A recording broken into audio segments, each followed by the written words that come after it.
Cool, there's so many of these too. You're gonna wonder why I'm crying at the beginning of our video.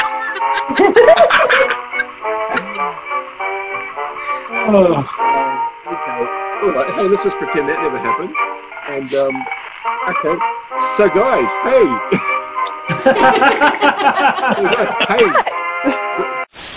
Great to talk to you. So, you tell us the COVID situation over there. Is it affecting you guys much? What's been happening over there?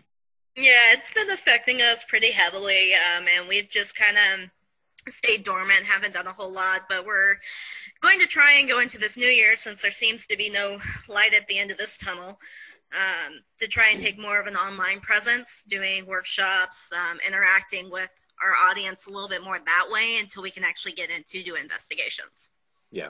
Stay creative, stay productive. You know, yeah. You don't have to be out investigating to be amongst the field.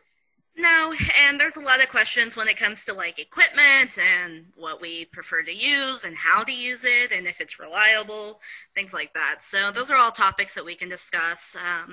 Well, not last year, but the year before I did a Paranormal 101 workshop, and we went over a lot of the basics and had a pretty decent turnout for that. So it was nice to be able to get everybody on the same page and let them actually understand. It's not like you see on TV. No, certainly not. No. Oh, that's good. So you guys are pretty much just staying around your homes and keeping it online for a bit? Oh, yeah. Yeah, yeah. So, okay, tell us a bit about yourselves, how you all got started, and individually as well. I'd like to know how you guys got into this. Did something happen in your life to sort of inspire you or make that spark happen? Yeah. How did it all begin? So, mostly Ghostly has actually been in operation for about 8 years now, but we haven't been active with the public until, I guess this would be about year 4. It took me a little bit of getting it started, getting the right group of people, kind of weeding out the individuals that were only in it for the thrill and not actually for the science and the historical side, which is a big point that we come from. We were really big about doing the history work. More than one time we've been kicked out of the library for being there too long. So it comes with the job territory. But for me, it started when I was about 2 years old, moved into our childhood home, and I started talking to what they believed was my imaginary friend. His name was George. He lived in the home, died in the home, and he took quite a fondness to me, but he liked to be a prankster. He liked moving things around, hiding them on you. And when you got fed up with it because your car keys were missing or tickets to the circus were missing, if you'd stand in the room, stomp your foot, and turn completely around, it would be somewhere within view. Every single time. And he always gave it back, and that was great. I mean, they weren't missing for long, but it was definitely a hassle. So that got me started with the paranormal. My family wasn't real convinced on the paranormal, or more skeptic than anything. And then as I got older, I ended up moving to St. Louis, and my stepfamily was heavily involved in the paranormal, and that's really when I started to get my start. We started up a family-owned business called Path Seekers Paranormal Research Society, and I started doing all the legwork behind the scenes. I wasn't technically old enough to go on investigations. I was 11, 12, 13, 14. So I did the research, I made the phone calls, I set up the interviews, I did all the legwork except the investigation, which was the worst part because that's what I wanted to do. So when I finally became of age to go on investigations, I already had all the experience. I knew the equipment, I knew how an investigation worked, documenting everything, working all the software for Audacity, video editing, things like that. It was all stuff I already knew. So I wasn't just the newbie at that point. So, and then being able to have my start at such a young age made me want to offer that to others, because a lot of people get involved once they're in their later years. But starting at a young age, kids are so sensitive to the paranormal. and they're so open to it that I wanted to work with that. I wanted to be able to give them the opportunity to know that there's nothing wrong with believing in the paranormal. And if you're experiencing something, it's okay, because there are other people like you, and it's not something to be afraid of. It's something that you can actually use and to help other people. Great. Great. What about you other guys? Next. You mind, Mo? Take any time, guys. Well, I guess I got my start from when I was younger, had a lot of paranormal activity. I didn't quite know what it was, being 5, 6 in my own house. It was an older house. It first started when I was real little. We took a picture during Halloween, all of us, all my family and friends, standing just in front of a wall by the front door for trick-or-treating, and we had a little mirror up. And in the mirror on the couch, you see an older lady that was just sitting on the couch with, like, my mom. There was no one else there. So I guess that was the first instance I've ever known at 6 years old. Then I kind of followed the stories from nearby where I live. There's a couple places that I don't recommend going just because of the activity, and it is very dangerous out there. Some dilapidated bridges, stuff like that. Came down to, I just kind of was doing my own thing in high school. I was in choir, and I met Natalie. And then we ended up talking about it, and other than our little break of time where we kind of lost touch, and I've been a part of it with Natalie ever since she invited me. Been there since the beginning. Excellent. Other guys? Tyler? All right, well, Go, Rusty, go. Get it, Rusty. yeah. We're actually new additions to the team, me and my wife, Sorry. Heather, here. That's okay. She's fairly new to the paranormal investigation. We've done a couple with some other groups before and a couple with this group, but we have had an interest in it for a long time. I myself have been involved in the paranormal since I was a kid. I grew up in a house in Jersey that was haunted by 5 different spirits. And it was pretty much something that didn't give me a choice of whether or not I believed in ghosts. But I also died for about 3 minutes when I was 18 years old. And after coming back, I was a lot more sensitive to whether or not there was a presence in a residence. Even if somebody didn't even know they had one, I could sense something. And I got on a team when I was in my 20s, and I just really loved being in the field, but situations happened where I couldn't continue to do that for a while, and I always wanted to get back into it. And I'm thankful that Natalie and the team have asked us to be a part, because looking forward to getting back in the field. That's cool, man. That's cool. Brianna? Well, I've always believed in the paranormal. Like the others, I started off young, back in early 2000s. Actually, we lived in what we call the Congerville house, where the occupant had actually passed away inside the house, and he was the last one in his family to own it, and yet his soul still lingered. I've always been open to it. It's been a thing, and I believe it was back in 2019 when Natalie approached me and asked to join the team. And I was like, sure. And since then, I've been active with them. Cool. With the team. Sounds like a great mix of personalities and interests. Yeah, one of the key things that sticks out about our team is that each and every one of us comes from a different belief background. We each practice something different religion-wise, and I found that that actually helps us provide to more clientele. Whether if it's Catholic, Christian, paganism, whatever it might be, one of us is able to understand their beliefs and help them in a certain way, which I haven't seen a lot of teams be able to do. The member that we're actually missing is actually our biggest skeptic on the team. So we do have a mix of believers and skeptics, which really helps balance everything out because it brings a fresh pair of eyes to what we're examining. That's important. It's important to have a mix of everything, as you say, a mix of everything, fresh eyes, a skeptical view, a believer view even. I think mix it all up and see what happens. Absolutely. Yeah. So, okay. So how you guys, you've done a few investigations over there through the years? Yeah, we've done quite a few. We actually have more private residences than we have actually going to more well-known, which is one of those things that you come into privacy. So we don't actually post a lot about those for confidentiality reasons. If we do, they're very vague. Location is very vague.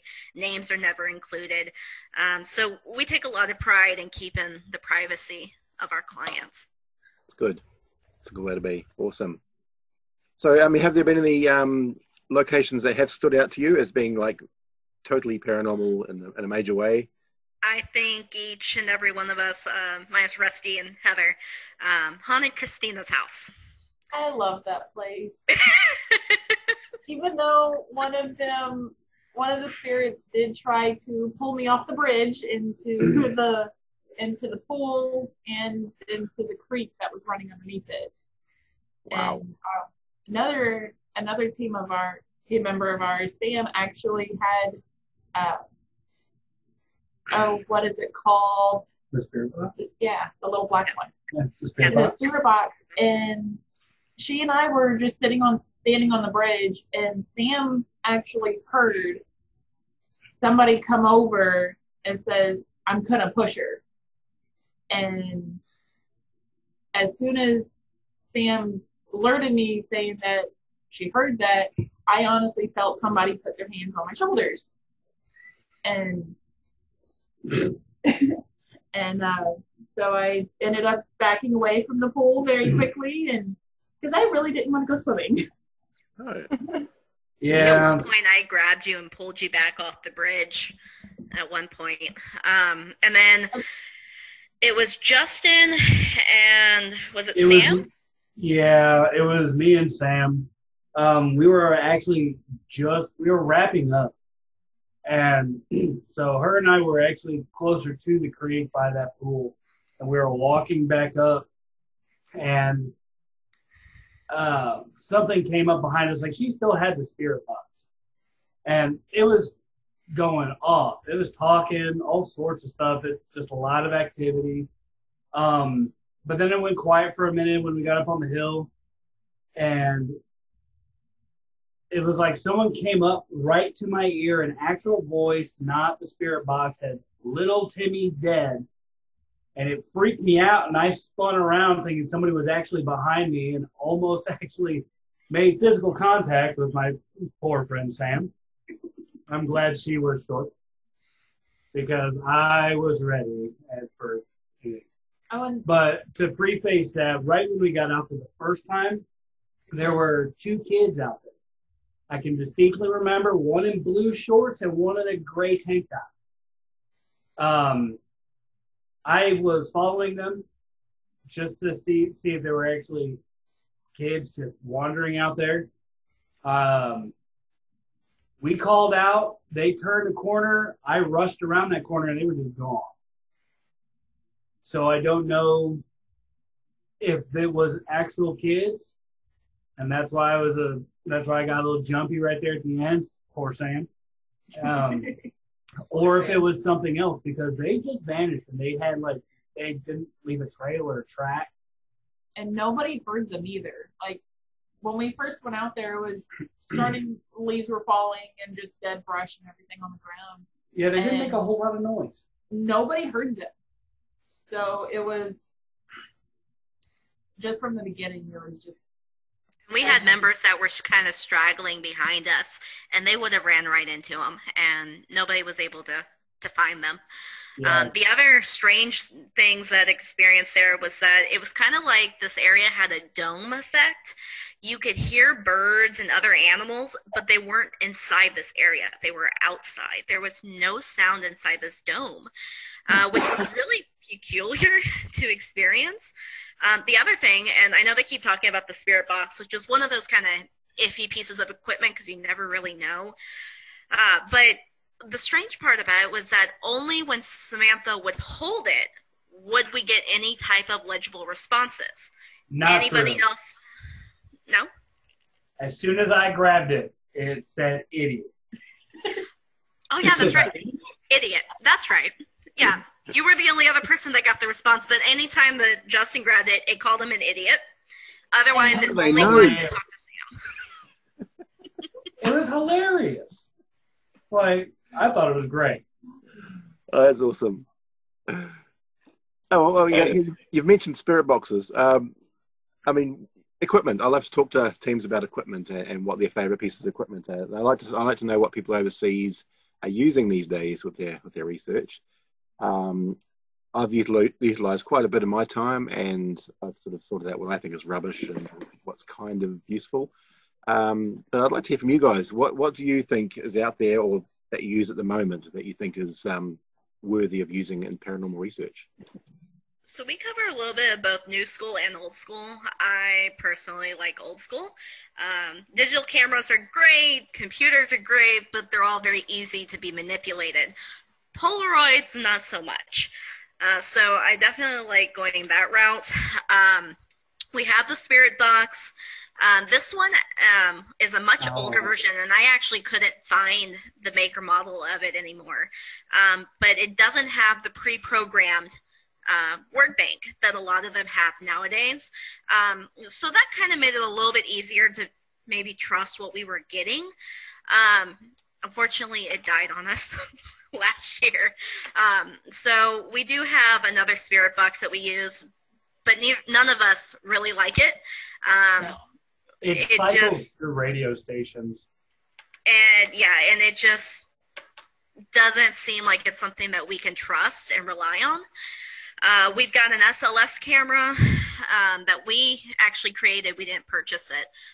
We made it ourselves, and it's okay, but it's skeptical about it because you really don't know how the program truly works and what it's actually picking up on. So while it's nice to use and maybe helps us along, it's not something that we can really rely on. We use digital cameras as well, video, voice recorders. Those are kind of our major one is the voice recorder. Mm-hmm. And we like to do the live listen back when we're on investigations if we've heard something ourselves, just to make sure that we've captured it. But then we're also really big about documenting the location and the time, because our video and our audio recorders are usually never started at the exact same moment. Mm-hmm. So by logging that time, we can go back and debunk any of the sounds that we're hearing. Great. A grounded team that thinks. Fantastic. I like to think so. It's taken me a few years to get there. You're actually quite rare out there, I think, at the moment. That's good to know. Oh, bloody paranormal television, man. It's got a lot of answer. I'll tell you. It's horrible. All these TV shows that they have, and it's the first thing I say in any of my workshops or anything that I talk about. If you're expecting this to be like you see on TV, you're in the wrong place. The TV is hours, weeks, months worth of video that's just cut and sliced and put together for a 45-minute time slot. You're not seeing the true investigation, and if you think the investigation's all there is, you're highly mistaken. The investigation takes place months before the investigation itself. You have history, you've got interviews, you've got all this extra legwork that goes into an investigation, and the investigation is, 4, maybe 8 hours at most if you really get something, and that's it. And you've spent weeks working on this project. And then the most time consuming is going over evidence after you're done, because an 8-hour investigation just turned into 72 hours of listening to audio and video. Yep. And if you don't have any evidence, you've got to go through all the effort of faking something, don't you? Absolutely. You've got to set up wires and cables and throw bricks around and whatever, and so it's a real effort, And I tell them 9 out of 10 times, 9 out of 10 times, you're not going to get anything. Yeah, I'm a firm believer that most of the stuff you see on TV is scripted. There's no way that these people are getting stuff that often. No. Or one individual who shall not be named, because I am sure I will get some flack for. Zach? How is it they get? I don't even have to go there. How is it they get possessed in almost every episode? Right. Yeah, every episode. Yes. Every episode. Yeah. I know. I know exactly what's doing the possession too. Money. So it's definitely one of those things that, it's good for the thrill. I actually like to watch it just so I can make fun of them. That's the best part. So that's my favorite part. You find yourself screaming at this. Do you scream at the television? Yep. Yeah, that's not even how that piece of equipment works. That's right. Telling them how to do it. Oh, that's awesome. That's good. Okay. In all your experience that you've, from going out and experiencing a few things for yourself, have you guys individually or together come to any little conclusions about what ghosts are for yourselves? It's the big question, I know, but I mean, from what you've experienced, do you think they're more sort of residual, or they're more intelligent, or yes, they are a deceased person, or are they something else? Each case is unique of its own for that. I don't think everyone can be classified into just ghost spirits or entities of any sort. I think each case was different for us. Anybody of you guys want to chime in on that? I mean, like you said, it is a really big question, but I also think a lot of people's outlooks on it are going to be stemming from their belief system. Me, as an Irish pagan, probably won't feel the same as Grady or Rusty. Hey, Dan. Hey, Rusty. Or Sam, which, if I believe correctly, Sam's Christian, correct? Yes, that's correct. So, for my beliefs, could be people, it could be something else. It depends on the kind of reaction you get versus actual hard evidence of what happened.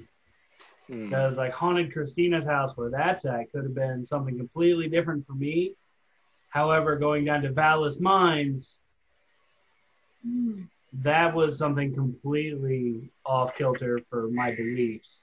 So I believe the Vallis Mines investigation, we may have actually had somebody that passed away that was still there. And who was extremely pissed off. Yes, he was very angry. He's not a big fan of males on the property. He tends to target them specifically at that location. But between a ghost and a spirit, I do think that there is a difference between the two. There are some similarities, but I think they are different. Same thing goes into when you're starting to talk about a malevolent entity, or if you're talking, some people even discuss archangels, and they discuss poltergeist. They're all part of the paranormal, but each one is different. Some are from souls that have passed on and that have crossed over and come back to visit. Some are stuck here, and some were never living to begin with. So knowing the difference between them and figuring out what you're dealing with can completely alter your course of action when you're dealing with it. True. Very true. Famous hauntings. Do you have any favorite famous hauntings, any locations that you would love to go check out because of the history, haunted history? I'm trying to remember. It's in England, I believe. The Ram's Inn. I've been there. Yeah. Oh, And that is wow. like, Awesome. if I died after that, I'd be happy, because that is like lifelong dream right there. It's an interesting place. Yeah. That'd definitely be interesting. Stateside, there's a lot. I mean, you've got Amityville, just for the pure curiosity of it. Mm. We're in St. Louis, and you've got the Exorcist house that was here. True. And I've been in it since everything, and there's absolutely nothing there. There may have been at one point when everything was going on, but since then, there was no activity, no energy. It was just a very calm atmosphere, which was actually completely opposite of what I had expected it to be like. You've got some of the insane asylums across the country that would be interesting to go to. What about you guys? Hang on, I'm trying to find it again.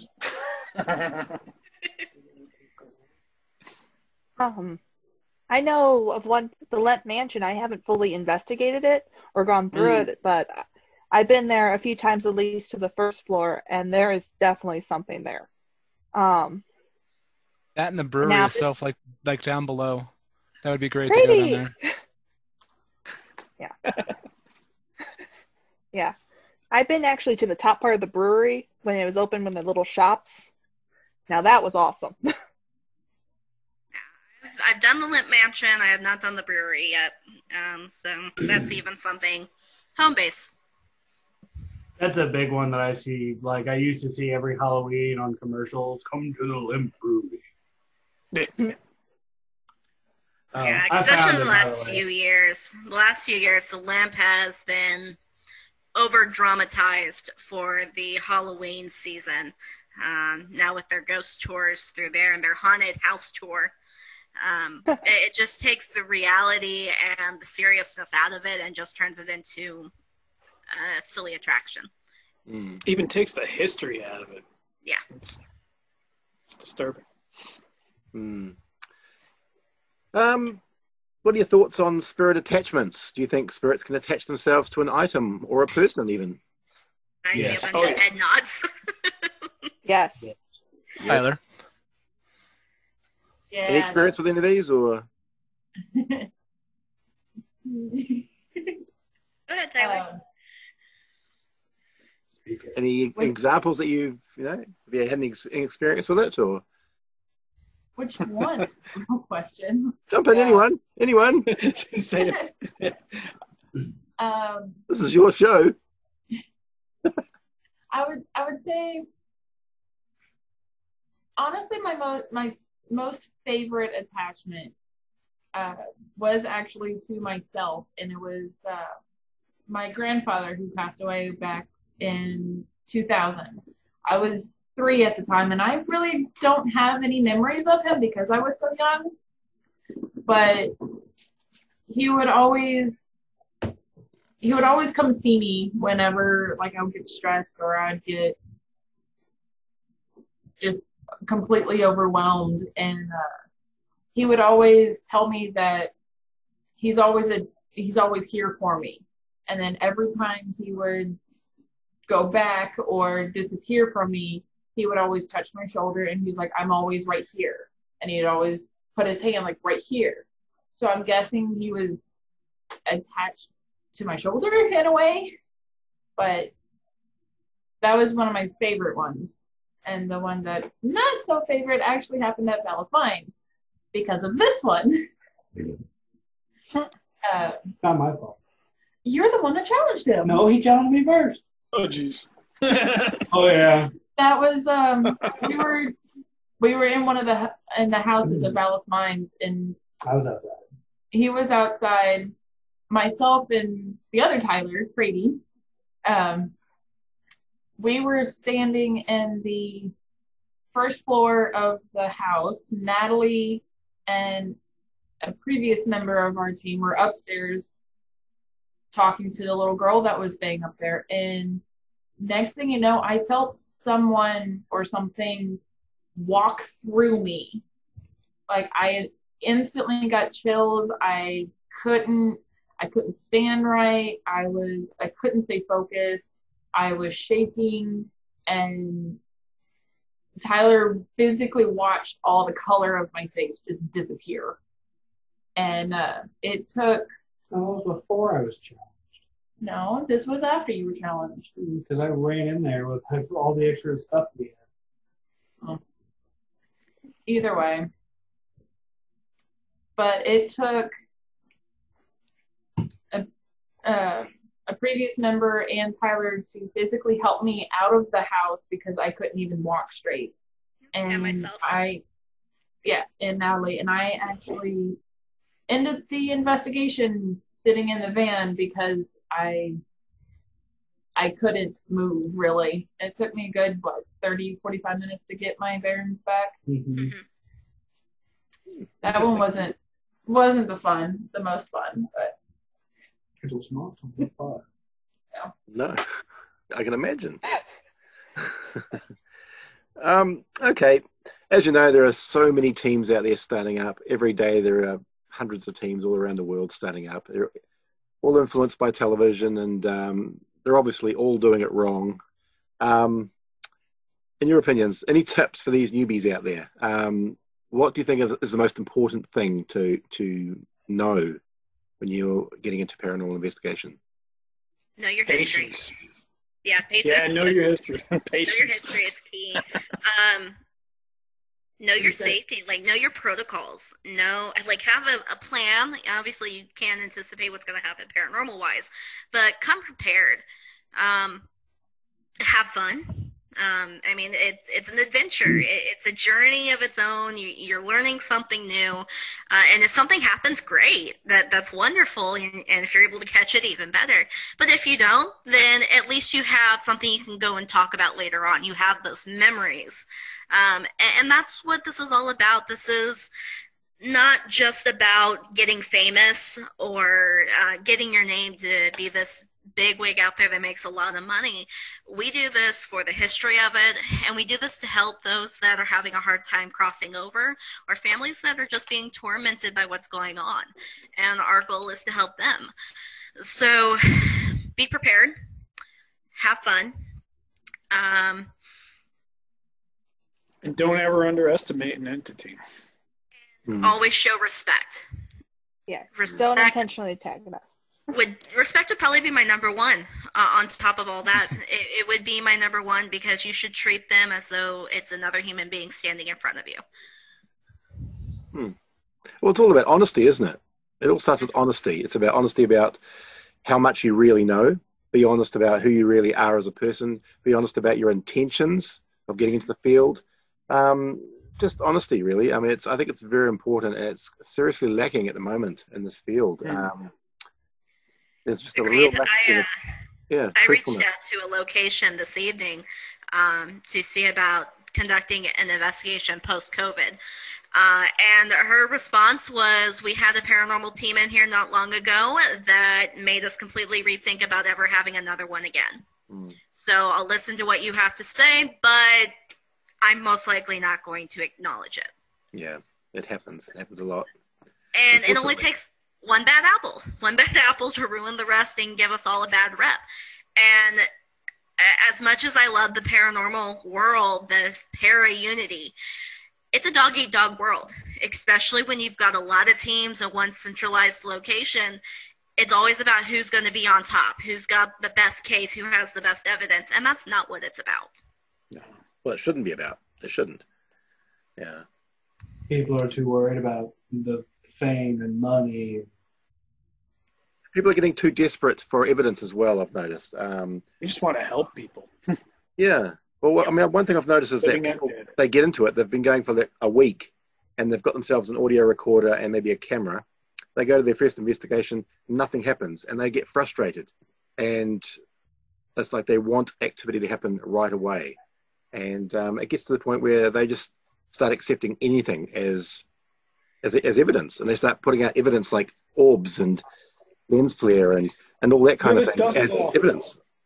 I do an entire section in my workshop on orbs and anomalies because some believe that every speck of dust and every bug that they capture is an orb, and that is not the case. And then you've got pareidolia, where you're seeing images that aren't really there. Your mind's just trying to find something to connect with, and it's like seeing the Virgin Mary in your piece of toast. It's not always what it looks like at first glance. A really good example of that is, I don't know if anyone else here has done one, but in the military we have to. That hearing test, the beats, where you're sitting in a soundproof room, you can't hear anything, those headphones are super uncomfortable and also sound dampening. So your brain is now producing its own beats. And you don't know what's happening until the little voice in your headphones are like, there are no sounds, stop hitting the button. And you're sitting there, yes, there is. No, there's not. Awesome. Yeah, I had to do plenty of those because I'm deaf in one ear, and as a kid, they were like, what's going on with him? So I had to do plenty of those tests. Yeah. They got annoying. That's interesting. My school library. Okay, so, okay, Ouija boards. I've got a few in my collection here, actually, and I want to know what you guys think about Ouija boards. A lot of people hate them. A lot of people are for them. Nothing's happened with mine, but what about you guys? Ouija boards for me, personally, this is weird. The Ouija board is such a bad name, and I haven't had the best experience with one. But I can't say all spirit boards are going to be the same. My bad experience was probably because whoever used it beforehand used it improperly. I got this one recently. Ooh. They sent me this. It's Haunted Down Under. They're an Australian group. That's awesome. Nice. That's That is cool. beautiful. Television. They've got their own series, and they sent me this. That's great. I like that. They signed it. It's Oh, great. that's cool. That's very cool. cool. Yeah, it's lovely. It was a really nice surprise. Kind of in between when it comes to the Ouija board, which I have one, but I am very, very, very picky about who I will sit down and use the board with. You have to know what you're doing. You have to have respect. I mean, there's so many different things. So I have a very, very small knit group of individuals that I will even consider using it. But because of location and because not everybody I feel is up to those standards, which I guess I have kind of high when it comes to this, but it's a serious thing. And I don't allow them on investigations. I don't think they should be used on investigations. We've got plenty of other divination tools that we can use. Personally, I like Dowsing Rods. And you can get the same answers, the same responses from other forms of equipment as you can with the spirit board. Actually, Dowsing Rods is something I've just recently been introduced to. I was over in Scotland at the beginning of last year, and I was hanging out with my mates at Highland Paranormal, and they use Dowsing Rods quite a bit. And that was my first sort of experience in seeing them in action, and I thought, okay, because I've always been a bit sort of skeptical about them. And then one of our team members, she recently bought a set, and she's been trialing them as well during investigations. And, we definitely, like for me, if and when I end up using them, I include them in our pre-investigation. We always do a pre-investigation and then our investigation, and then if needed, we'll follow up with another one if need be. But that pre-investigation is just a thorough sweep, a walkthrough. We're checking for anything that could possibly cause interference, EMF waves. The Dowsing Rods will pick up on any water main breaks, anything that could add to what we might be experiencing. Understanding our environment. If the basement or the crawl space is extremely damp, that can cause odors. It can cause the floorboards to creak and crack.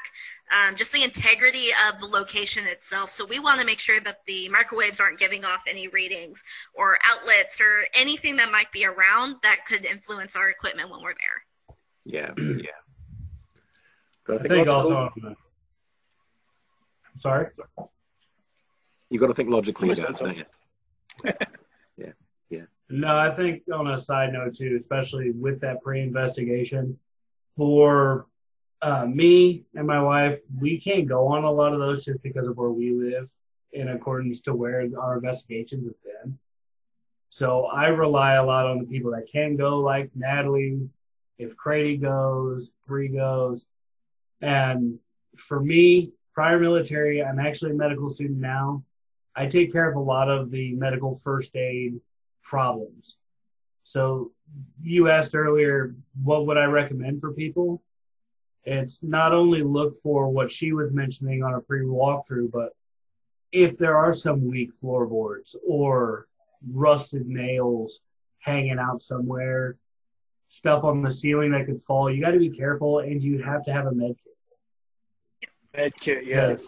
Because if you're actually getting really nice evidence that you think, or you're experiencing something, an injury will throw that out the window.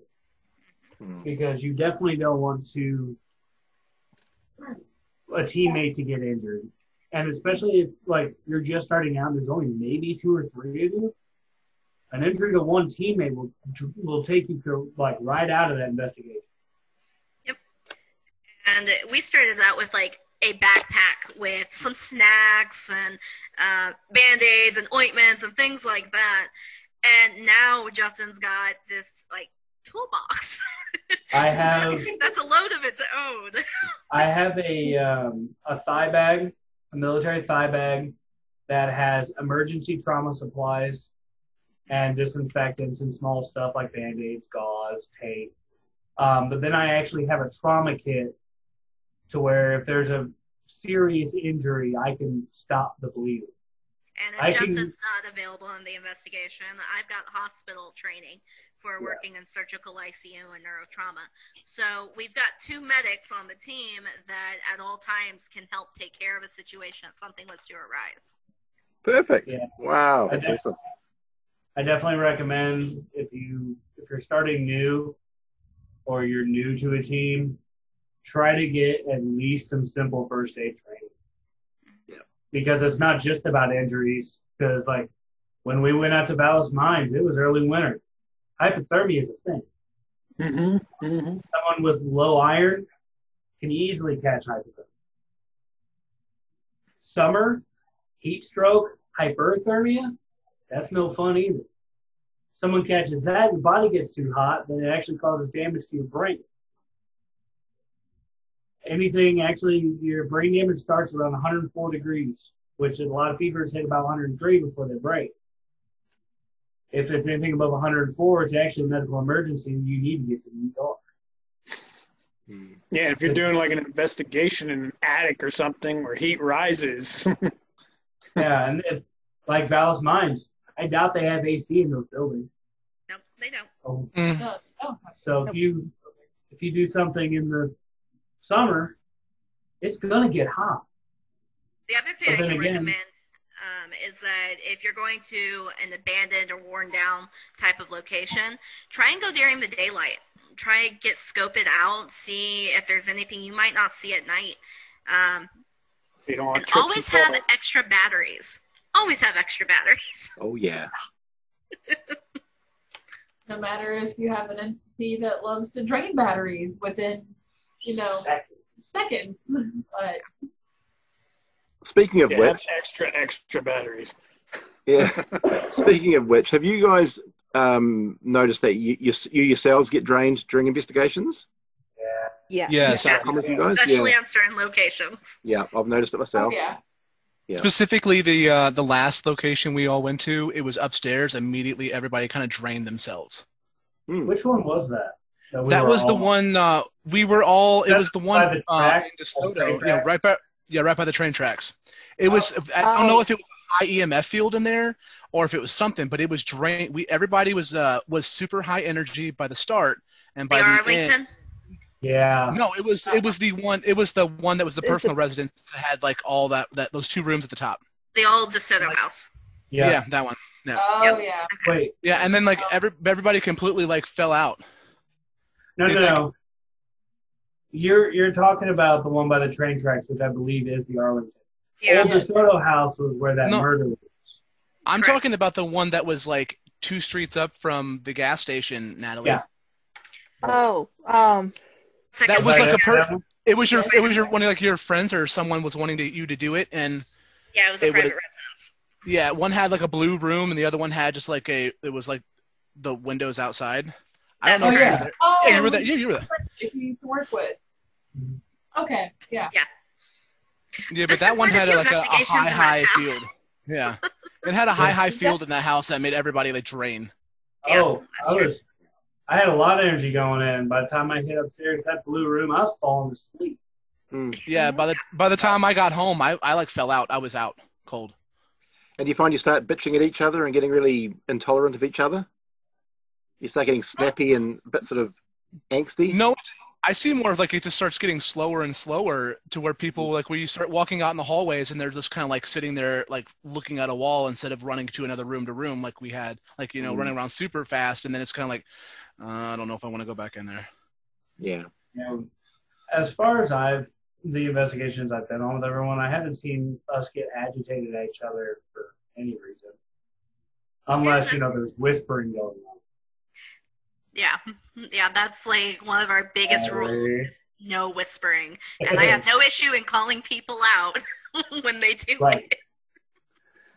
it. Yeah, it's very subconscious, isn't it? You don't realize you're doing it at the time. Especially Yeah, it's when very you're- important to document that when it happens too. Oh, yeah. Right. Yeah. Yeah, It's but like, oh, did you very hear that? quiet. Especially when you're trying to be quiet in case there is a sound that you can hear. Like if something gets moved across the floor or something like that, and you're trying to hear it. It's just habit. Oh my God. Yeah, when it's library quiet and you want to try to keep it quiet. You just don't want to like speak normal volume and feel like you're screaming halfway across the house. So we've Skip also it. had those times when we're Sound. completely quiet, we're just listening, and then two of us have our stomachs grumble, and it's like the loudest sound in the Hi. room. That's me. Yeah. Cool. And speaking of stomachs rumbling, and you mentioned earlier snacks, what are your preferred snacks for an investigation? So we each have our own favorite candy that we stock up on. Yeah. It's important. It's important. So we know that we keep honey packets and glucose packets for the medical kit. So those are definitely things. And then we all just kind of pitch in. Sometimes we keep it super simple and just do like chips. Sometimes we'll go through like a McDonald's and grab a bunch of cheeseburgers. It just depends on how long and where we're going. Yeah. It's all part of the ritual, though, isn't it, really? Yeah, pretty much. But I'd say what you mentioned earlier was for because there are one or two people on the team that have low blood sugar. So I try to keep like honey sticks, random packets of sugar. I've got it right up. Right, just Peanut butter, simple sugar to get their blood sugar back up. peanut butter. Peanut butter, jerky, peanuts, those kinds of things. Yeah. And I've Peanut butter actually jerky. I've recently acquired a blood sugar monitor and a blood pressure monitor. Right. Well, so I can check that in the field if I have to. Yeah, and I carry my blood pressure cuff and my stethoscope in my vehicle, so I've always got that with me. So nobody's going to admit to bringing chocolate along or anything like that? Or... Well, we said candy, and well, chocolate's kind of implied. It also depends on what Coffee. season we go up to. Oh, look at that. Yeah, if it's summer, I ain't bringing chocolate. If it's hot out, if it's hot anywhere we go, there's not even a thought of chocolate because that just is a mess. I'm gonna melt. I'm not bringing something that's melted. Okay, I'm a big guy. Heat is not my friend. What about coffee and energy drinks? What's the preference there? Coffee. What is that? Is that coffee? Is that... That's coffee. She's got Yeah. coffee. Iced coffee, Hershey's chocolate caramel. And what's the sugar international content in light that? I rather not say. Yeah, it looks good. It looks good. It doesn't matter, but it looks good. There's calcium in it. That's important. Oh, there you So- go. It's healthy. It's healthy. It came from a cow, right? Right. It's somehow from it somebody's farm. the truck that brought it to the store went by a cow farm. That's probably the closest thing.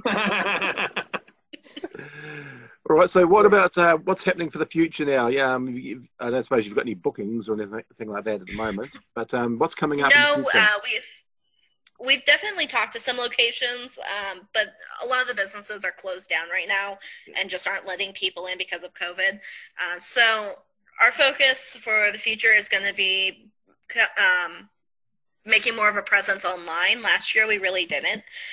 So we're going to be building up our medical and our equipment all while we're working on our online presence, so that this way when we do start doing investigations, people are going to be able to experience that with us. Good. Stay productive. Absolutely. I've talked to so many teams out there that they're in lockdown, so they're just all bummed and moaning about it, that they can't go out, but they're not actually doing anything. There are other things you can do. Research doesn't just have to be going to buildings. Research can go beyond that, and it can be wherever you take it. I mean, that's why I'm doing these little videos. I do these videos because, I mean, out in New Zealand here, we aren't in lockdown anymore. We're free now, so we're running around all free and happy, and it's all great. It's wonderful over here. Can't wait for us to get Yeah. But but I used my time during our lockdowns to sort of start up these little video chats, because I wanted to stay in touch with other teams, and I wanted to see what everybody else does and learn from other people, and just discuss and talk and get to know other people. And it's been really good. It's been really good. Just sort of hearing other people's stories and how other people do things. And I think a lot of people need to do that a bit more. Is just talk to others and share experiences and learn from others. I mean, I've learned a lot just from talking to all sorts of other people out there, and made a few new friends. And I travel over to the UK quite a bit, so I'll be meeting up with a few friends over in the UK when we can escape our country and get out of here, when I can book flights. But it's been good. So a lot of people need to think outside the box and think, okay, what else can we do in this paranormal field? Yeah, as far as I'm concerned, the paranormal is always evolving. We're always learning something new. There's always something changing in the way that we understand things. So for someone to say that they know it all about the paranormal, I have to call bluff, because that's not true. No. There's honestly no way you can know it all, because everything's changing, and It depends on your definition of paranormal. That's true. Because if you look at paranormal and the only thing you think of is ghosts, you may know almost everything about ghosts. Yeah. However, someone like me or Natalie, paranormal stretches way beyond ghosts. Yep. Because then you start getting along the lines of ufology. Yeah. All Psychokinesis. Yeah. Yep. Anything to do with the psychics. But I was told in one group that the paranormal does not exist. The paranormal does not exist, and I'm wasting my time. A paranormal They're group silly. told you the paranormal doesn't exist? It doesn't exist, apparently. Yeah. So yeah. Well, it depends on how you look at the word. I mean, if we're saying like what we're investigating is actually normal, but we just don't understand it, then paranormal might not exist. It might just be a normal thing. Yeah. Paranormal is just simply the abnormal. It's just something that's outside of what we consider everyday life.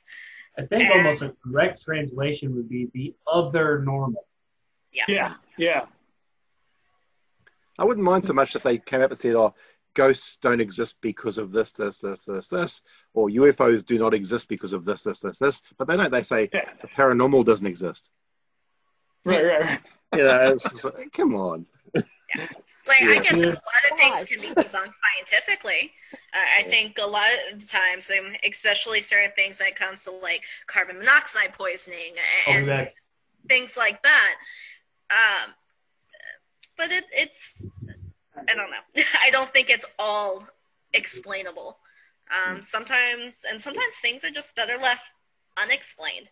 Sometimes leaving a little bit of mystery isn't always a bad thing. Or they're not explainable just yet. Yeah.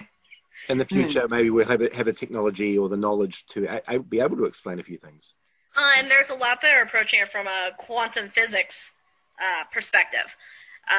So who knows? Maybe they'll put the pieces together somewhere along there, but it's really hard to say at this point in time. I've had a few abusive messages in my time. People telling me that I'm just wrong, I'm just wasting my time, that I should just give it up.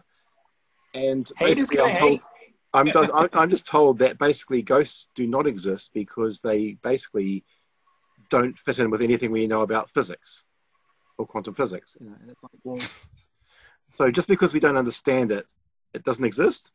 What kind of logic is that? I mean, this is coming from scientists and thinkers that.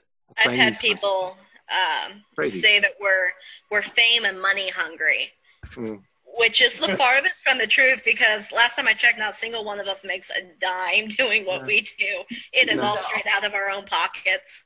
That's right. There's no money in this. Right. So it's one of those things like television. I mean, if you want to start giving me a paycheck for doing what I'm doing, I mean, I'll happily accept. But, I mean, it's not something we don't go in going, can we investigate your house? Sure. Okay, you have to pay us $600 for us to come in and do it. It doesn't work that way. No. Not at all.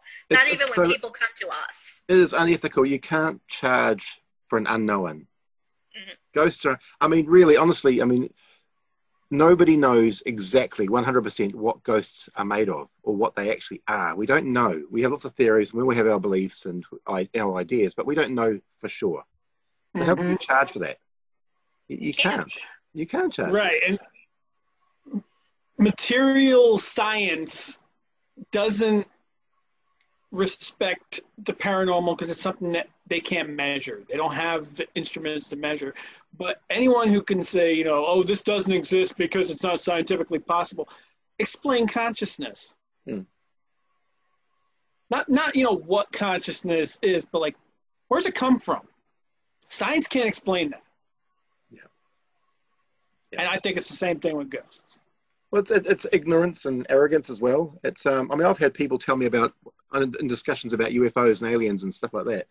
People say to me, Mark, do you seriously believe that aliens come all this way, hundreds and hundreds, thousands of light years across many universes to get to New Zealand or wherever, just so that they can steal a cow or whatever, you know? And they have that kind of mentality. And they say, it is not physically possible for somebody to travel those distances. You couldn't have that much fuel to travel those distances. And I thought, think outside the box. You know, you're thinking as a human being on an earthbound. What if aliens are 1 million years older than us? What if they've developed all the technology that we haven't yet reached? What if they are able to travel long distances in short amounts of time? Just because we haven't even understand black holes either. Yeah, just because we haven't understood it yet doesn't mean that other civilizations may not have as well. And maybe they're having a milk shortage, so maybe they need the cow. Nice. Didn't we just have a black hole disappear and then reappear? I thought I heard that on them. Yes. Yeah. So stuff's happening that they don't understand. It's like, for me, okay, another one is like, okay, dinosaurs, right? When I was at school, this has been my personal beef for a very long time. When I was a kid at school, my teachers and all that would tell us all about dinosaurs, and they'd hand us all these books about dinosaurs, showing all these amazing paintings and pictures of how dinosaurs lived, their breeding and migration, you know, stories and everything, all about them, what they ate and everything. And then I would see, and I sort of had to say, well, how do we know all this? How do we know this? Oh, science has all the answers. They've got bones. They've got all sorts of things. Right, bone. And then I would see paintings where they would find a tiny piece of a toe bone. They'd find a tiny little piece of a toe bone, and all of a sudden, we've got this amazing piece, and it's from this unknown species, completely unknown species. But then a few months later, you'll see in a newspaper article, there'll be this amazing painting of what this dinosaur looked like, with all the colors and the spines and whatever it had. And they got all that from a toe bone. It's like, really? You're taking a few liberties there, aren't you? You know, it's like, I don't know.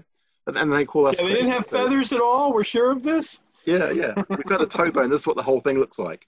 And we're going to tell you all about their breeding system and what they ate and how they migrated. This giant toe with eyes just hopping across the floor. You know, this is crazy. No, we got to come up with something better than this. Yeah. I like the eyes, but... Yeah, it's just amazing. It's like, how can you believe that? I mean, come on. You know, You're just making up shit now. You know, it's just crazy. Right. Okay, I'm just waiting for I the mean, other dude all to come back. science is a theory in the first place. It is. They can't hassle us. They've got nothing to go. Oh, it's not scientifically possible.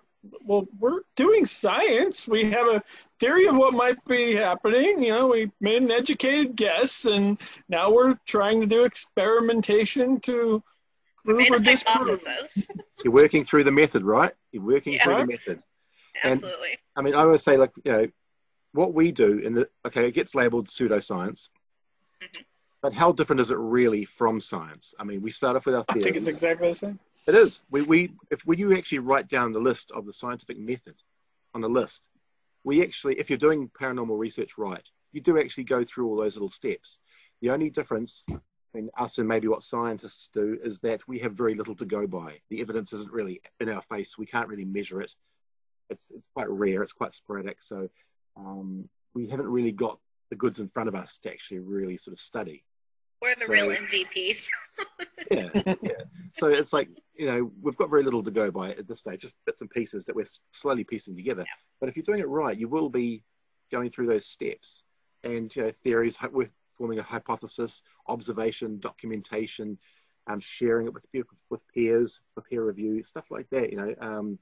We're doing all that. So, I don't know. We get a lot of flack from the scientific communities and skeptics and all that for being pseudoscientific, but it's in this line of work, you really just have to roll with the punches. Yeah. I mean, it's one of those, if you let everything that somebody does or says about you get to you, you're going to lose sight of what you're really in this for. Amen. I just laugh it off now. I laugh it off. It's not worth worrying about, you know. It's just yeah. We do little skit videos every once in a while for our bloopers. Yeah. I mean, it's good to have serious, focused research. I think it's important to, if you really want to get into this field, I think it's important to take it seriously and be focused, but have fun with it. I think fun is very important. So create your own fun and enjoy the experience, because it's a bit of a journey that you're going through. And there'll be times where nothing will happen. There'll be times where amazing things might happen. You just don't know. So just take them as they come and document them. And that's all you can do, really. Just enjoy the ride. I mean, I've been doing this for 40-something years, and it's just a ride. I've still got hardly any answers. You know, I've got more questions now than I had when I was a 10-year-old getting into this. But it's a journey. It's a lifestyle, isn't it? Absolutely. I think so. Oh. Okay, famous paranormal researchers out there. Have there been any inspirations out there, people that have influenced you, or people that you've read about that you've enjoyed about, reading about and all that? Harry Price and Dr. Holzer. Mm-hmm. Same here. Those are probably the two for me. The other guys? Anybody else that you've read about? My introduction to paranormal investigation came at an early age when I was reading books from my school library about the Warrens. Okay. Mm-hmm. I've read about the Warrens a couple of times. Found that very fascinating. It's like people basically confirming, that what I was experiencing, I wasn't just crazy. No, I can't remember his name 100%. That exact thing. But he was the lead investigator for the Enfield haunting. Morris Gross. Yeah. Yes. Yeah. Now he I like because he was a plain skeptic and became like a semi-believer by the end of it. But he was always I like to be the skeptic one. I like to be the one where it's like, that could easily be done by this, and that. Holzer so like was similar with that. I mean, he was a skeptic on it, but he also got a lot of really good evidence and put a lot of places on the map. Mm-hmm. Yep. It's been a few good. Peter Underwood was quite an interesting guy, and I'm more sort of inspired really by the sort of UK-based investigators myself. They're the ones that have inspired me since a child. Harry Price was the first one I ever read about. Most Haunted House in England and Poltergeist Tales, I think, was the other one. Yeah. Mm-hmm. So it's just the old school. They kept it simple, you know, and it wasn't sort of overshadowed by the internet and social media and egos. And I mean, there were egos and there were ego trips back there, and people, you know, battling for fame and all that as well. It happened back then. So we didn't have social media. It was a different kind of ego back then. It was people just sort of arguing who was more right than the other person, and getting into the media, getting into the news was probably more important. It was their social media, wasn't it? Just getting into the local newspaper. So yeah, I don't think they had the issues that we have these days. Yeah, the ability to access research articles is so much different than how it used to be back then. I mean, I still love going and looking through the archives and the old newspaper clippings. It's probably where I spend most of my time anyways. But now you can just throw it into Google and it all pops up right in front of you, and it never used to be that easy. Oh, well, let's go. Favorite TV shows? Throw that in there. You got any favorite TV shows? Are you guys Ghost Adventures or Ghost Hunters? Ghost Hunters. Ghost Hunters. Yes. I would say Ghost Hunters. Original Ghost Hunter. Definitely Taps. Yeah. Yeah. Why do I have to even choose? I don't like either. I don't either. An easy Nat, choice. I said Supernatural. What do you got?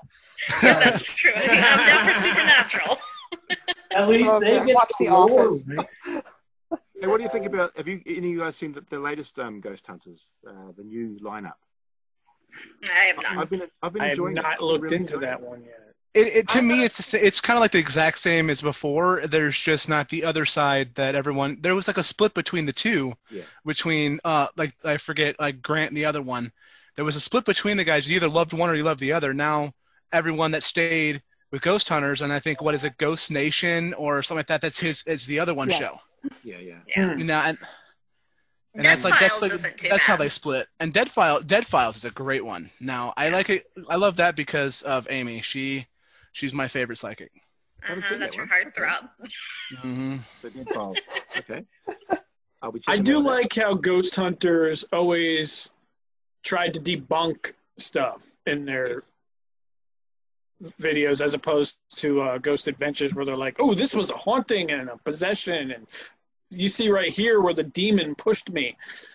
Yeah, that show was one of the first shows I actually learned and hated the word debunk, because every single episode you'd have the debunk team go up. We're going to debunk every bit of evidence. We're going to, and that was that right there. Just it got so annoying, but you know that they were trying to make sure if it was nothing, they weren't going to put it out there. Right. Yeah.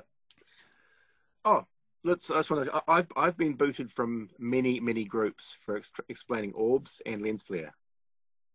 Can you guys relate? People don't want to hear it.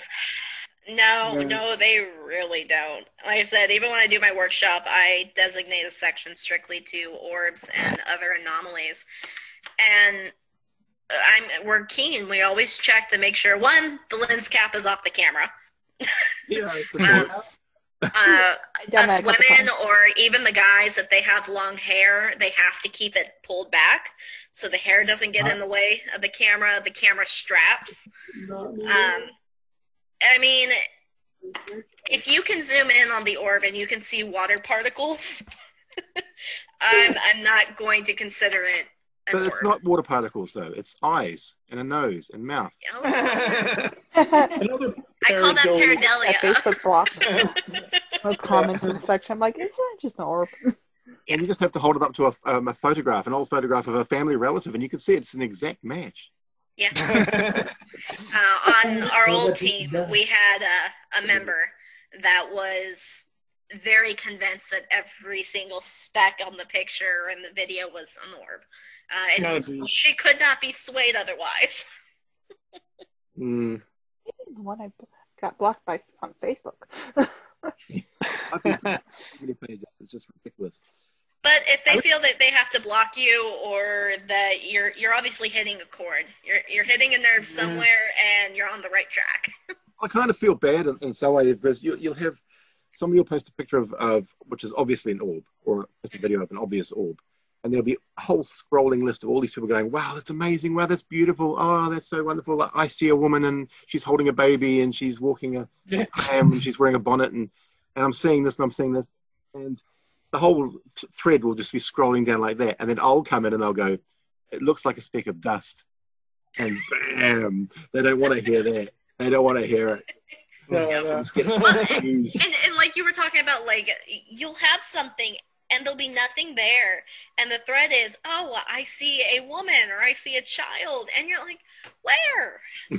Where is it? Just a picture of a blank wall. Did you see that person walking through there? Like, where? And they zoom in on a circle and there's still nothing in the circle. Yeah. Like, I can't even call it pareidolia because there's nothing there. I see that circle moving. Is that what we're supposed to look? Post-edit effects. Oh, no. If you have to put a circle around it, there's nothing there. Right. Actually, that's Been right. looking You at a guys, picture of a hula hoop. you guys are talking before about your SLS camera. Mm-hmm. I've got an SLS camera. I had one made for me. A friend of mine made one for me. I'm curious because I've had no luck with it, and I've seen the stick man, and I can always work out what's causing it. But I haven't yet seen anybody produce any video footage of a blank white wall with a stick man going across it. It's always with curtains or textures or railings or chairs and tables. I want to see a blank white wall. Have you guys experienced it? Because I want to see it. Unfortunately, we haven't. We've done everything from abandoned homes to habitable homes, and it's the same thing. We've had stuff like dancing on countertops and tables, but I mean, if you walk over there and it depicts you also, when you walk off frame, then they both disappear. So we've always just kind of considered it to be a glitch in the system. The train up Other than that, Oh, yes, I live next to the railroad tracks. Grief. I mean, there was at the one house. The one house that explains it all so much. The one with the really nice kitchen where me and Grady were trying to set up the camera. Oh, the one with the cat. Yeah, the one with the Kinect. What, the one with the baby, itty bitty little thing? Yeah. Yeah, we know what my wife now focuses on. It's the animal at the investigation. I'm an animal lover. Hey, I completely agree with her. I want to hear about this. What happened? I agree. We did an investigation at a private location, and the lady's cat had just had kittens, and only one of them survived, and it became our mascot for the night. This thing was literally like this big. It was so cute. She was very little. I mean, it was. Photo. Our whole team had the squirrel moment. Squirrel? When it came to the cat. Like, forget the investigation. Forget why we were even there. They just cared about the cat.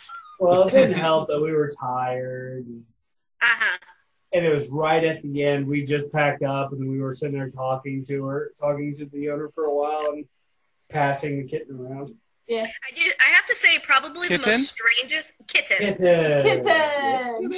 The most strangest one is that not everybody was there for this investigation, but we did another private location, and they couldn't afford to, they wanted to pay us in some form or another, but they couldn't financially afford it, so they made us a giant smorgasbord dinner before our investigation, and that's how they paid us. Yeah. I wasn't there for that one. I wasn't there for that one. Oh, that's cool. Yeah, that was great. We had like pizza and all kinds of different stuff there. It was great. Didn't catch much on that investigation, but the food was good. So it's always nice when people that invite you in, they give you a little something back, you know. Yeah. We had one crazy old guy went to his house. It was a private investigation, and he was obviously alone. He's living alone and a little bit nutty, you know. His house was a mess, but he had created these two massive sponge cakes, and they were like these oven trays. There were two of them. They were the size of oven trays, and it made two of them, and they were totally covered with cream, and they were about this thick. Yeah, this thick. Really massive. And they had strawberries and cream and all the works. They were like nearly a meter long. There were two of them. He goes, "Oh, I've made you some cake. Hope you like cake and cream." I'm like, okay. There was only like four of us there. Oh, would you like to take it home with you? Take it home. So we're like trying to carve up. We didn't want to be rude, so he said, "Oh yeah, we'll take some home." So he's trying to find Tupperware containers to try and, you know, hold these slabs of cream sponge cake. Lovely old guy. That'd be my meal for the next week. Yeah, Right. Totally mad, but lovely. You meet some lovely people in this field. Even the crazy ones. Some interesting I people. love the that's for crazy sure. ones. Crazy ones are awesome. I love the crazy ones. Yeah, like the couple that cornered me outside that one private investigation we did. Yeah. Like, they stopped me. They're like, "Do you know who this is?" I was like, "Yeah, we're doing a private investigation here."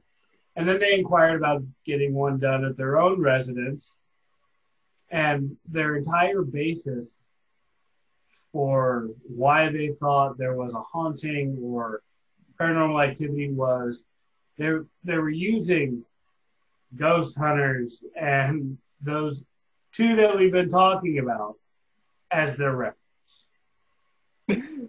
Or these phone apps. Oh my god, I cannot stand the these phone phone apps. apps. They drive me up the wall.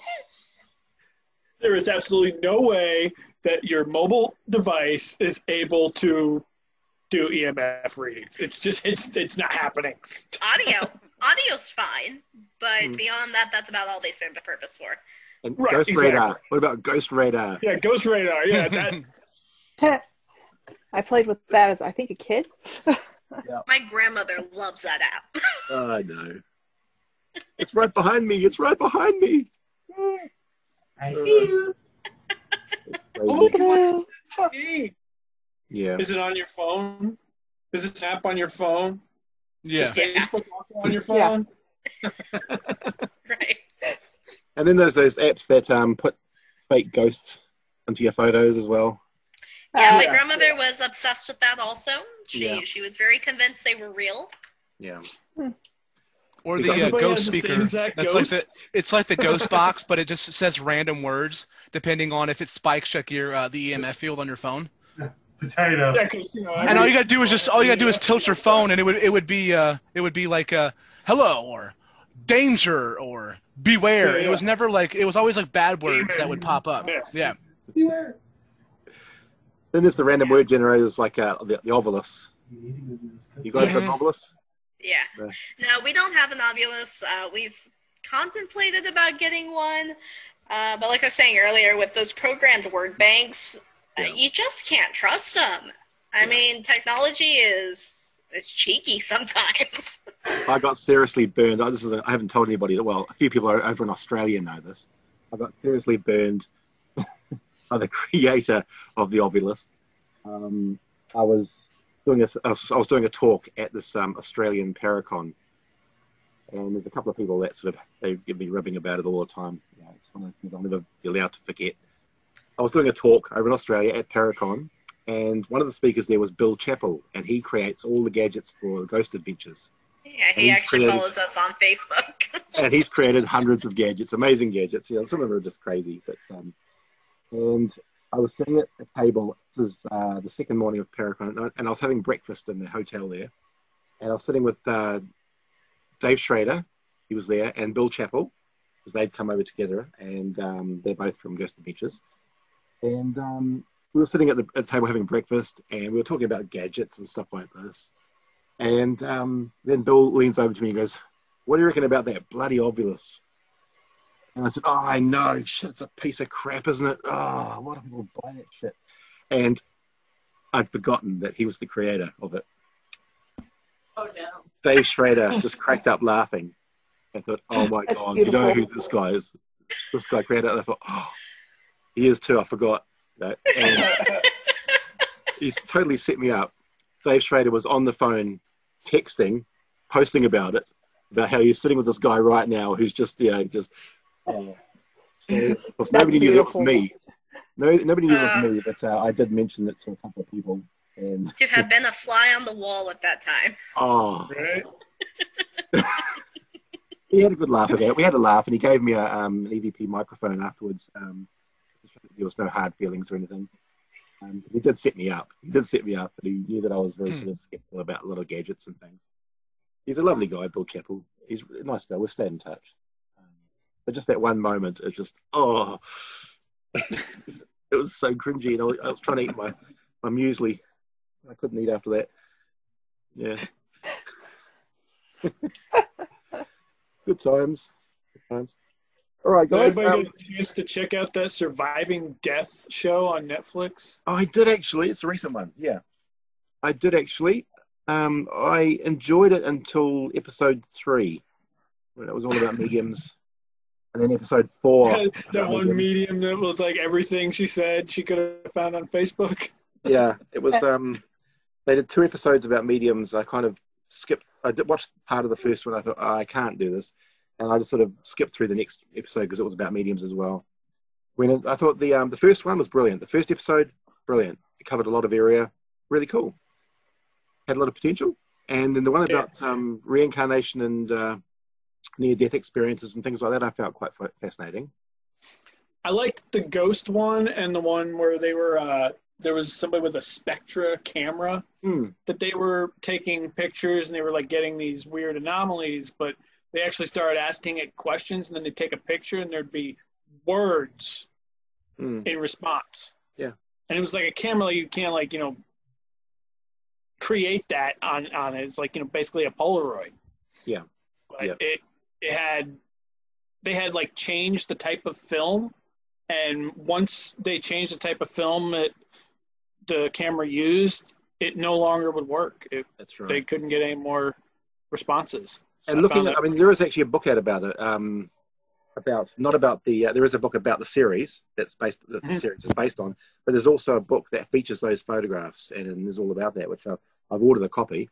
I thought the photos themselves, when I first saw them, I thought, oh, that's fake. But they kind of look like they're, it's been done on a computer. They've just been added the fonts. Maybe, yeah. But then you think, okay, well, it came from a Polaroid. Yeah, it's like, okay. It doesn't make sense, yeah. So that didn't make sense. I thought it was quite interesting. So hopefully this book will explain a few things. I don't know, maybe it won't. But I thought it was quite interesting. It was a good series. I just wish I think they concentrated too much on the medium side of things. I think, put it in there. The history of mediumship is brilliant. I'm really fascinated by the whole Victorian, mediumship, spiritualist movement and all that sort of stuff. Seances. Today's mediumship. I don't know. Yeah. Today's mediumship, I'm not really that much into. There's too many charlatans. Yeah. They're just in it for the money and. It's too Hollywoodized. The whole cold reading side of it, and all that. Yeah, cold reading. Cold reading. I know that's. You got the mentalists that find out stuff ahead of time, and. And there's the physical mediumship as well. Yeah. I don't know. I'm a bit dubious about all that, but I don't know at all. The fact that you can't photograph or video ectoplasm because of the lighting and stuff, and it's dangerous for the person who has it coming out of them if there's any light involved. So you can't actually see it, but yet there's pictures, really old pictures of supposed ectoplasm coming out of people. So I don't know how much to buy about people saying, no, you can't photograph this. No. Well, there's old Victorian pictures about people with rags hanging out of their noses and things, Yeah. Yeah. Oh, they're awesome though. They're pretty good. I love them. Yeah. Okay, guys. I think we've covered everything. We've covered everything everybody needs to know. I think so. We need to stay in touch, and I'm going to keep an eye on your page, and I'll put some links to where people can find you guys. And is there a significance to the happy face behind you? Yes, there is. That's Mr. Smiley. I'd like to know this, actually. Yeah, that's right, yeah. Yeah, Mr. Smiley. He is our trigger object ball. He's been on every single investigation since we started. And it's interesting. We call him Mr. Smiley, of course. That's him. And he's quite famous. He's more sort of photographed than we are, actually. Whenever we do a public event or an investigation, he's always there. He's our trigger object ball. He's just a rubber ball, and he's slightly deflated, so he won't roll too easily. And I actually just went to a funeral today, and there was a visitation yesterday for a good friend of ours that passed away last week of cancer, and there was these pins that everybody was supposed to wear of smiley faces, and I found that very interesting. That as soon as we get down there, I see a smiley face. It's like, okay, I see you, Jelly. He comes on every investigation. We usually put him on stairwells upstairs or in corridors and things. That's awesome. video cameras aimed at him, and he's moved around a few times. He's been kicked downstairs. He's been. Nice. We've got one piece of video where he's on a stair and he suddenly starts turning like that. But we actually didn't notice him. We didn't notice it moving. It was that we had a live feed, a Facebook live feed going at the same time, and somebody mentioned, "Oh, that ball just moved," and of course, we didn't see it. And do you find that the live feeds seem to work pretty well on getting people involved? Yeah, it does. It does. They do hinder investigations though a bit, because you're concentrating on doing this live feed and setting it up and getting it looking good. It takes time away from your investigation time. So we only do live feeds if we've got unlimited access to a building. We've got a few locations here which we've got unlimited access to. We can go anytime. So it's a bit more relaxed. We've got a relaxed session, so we don't have to rush anything, and we can be there overnight if we want to. So we'll do live feeds there. But if we're only going to be in a building for, say, 4 or 5 hours, then no live feeds. Yeah. But this guy, he's seen more activity than we have. Mr. Smiley. I love it. Whenever we do a live, a public event with it, people want to have their photo taken with him and not us. There's so many selfies of people going like that, you know. That's great. Pretty good idea. That is a really good idea. The amount of places we've investigated with big old stairs. Yeah, he cost about $2 from a $2 shop. So it's cheap figure object. I use quite. And now he's priceless. Yeah. And he's given us a lot of joy. He's done a lot of work. We don't have to pay him or feed him or anything. He's really good. Trigger objects. Let's talk about trigger objects actually, because you guys use that kind of thing to trigger responses. I know we haven't used so many recently. I know with the old team that I was a part of, we used a rubber ball. We've used a doll, one of those old-fashioned dolls. Depending on our research, if there's reports of a kid, then we'll have something that's more interactive that way. They've got this teddy bear. Teddy bear with the camera, yeah. Yeah, Boo Bear. I've always been kind of fascinated by that. I've never tried the Boo Bear, but it does seem kind of interesting, so I don't know. Yeah. Does it also have an EVP? Yeah. In the bear? Yeah. The Boo Bear is basically an K2 meter that's put inside a teddy bear. Yep. But they've spread the lights out and to go so that each light is in different parts of the Boo Bear. I mean, you could probably do that with Mr. Smiley. Put a little EMF reader inside of him. You could go and buy a basic K2 meter, and then the little wires that go to the little individual lights, just extend the lights. Take the lights out and extend them, and you put them in one of his paw, in each arm, one of his eyes, or whatever you want to put them inside the teddy bear. It's very easy to do, and you'll probably save a few $100s. Probably. Equipment can definitely be expensive, especially if you want something that's going to be reliable. Yeah. I'm still using compasses. My wrist magnets. EMF or AVP recorder. Yeah.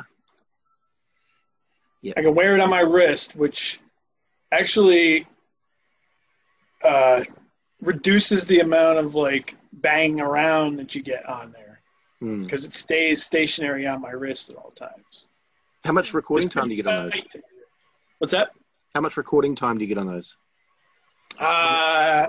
The memory card, I think, holds about, I want to say 12 hours. Wow, 12? Yeah, it's actually pretty long, yeah. I could just turn it on and keep it on the entire investigation. The battery will run out before the recording time. Yeah. Oh, that's awesome. Yeah.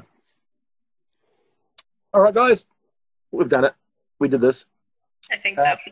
Let's stay in touch. Thanks a lot, guys. Thank you so much for chatting to me. It's been awesome. It's been quite a long one, hasn't it? It's been great. It has. Almost 2 hours. Almost 2 hours. Wow. Okay. I'll do a little bit of editing. I'll chop out some of the silly bits at the beginning. You'll still have about an hour and a half. Right? No blooper reel. It's all good. Yeah. Okay. Thanks very much. And let's stay in touch. And thanks. Let's do this again. It's a pleasure talking to you. Thanks a lot, guys. All right. Bye. Bye. Bye. Bye.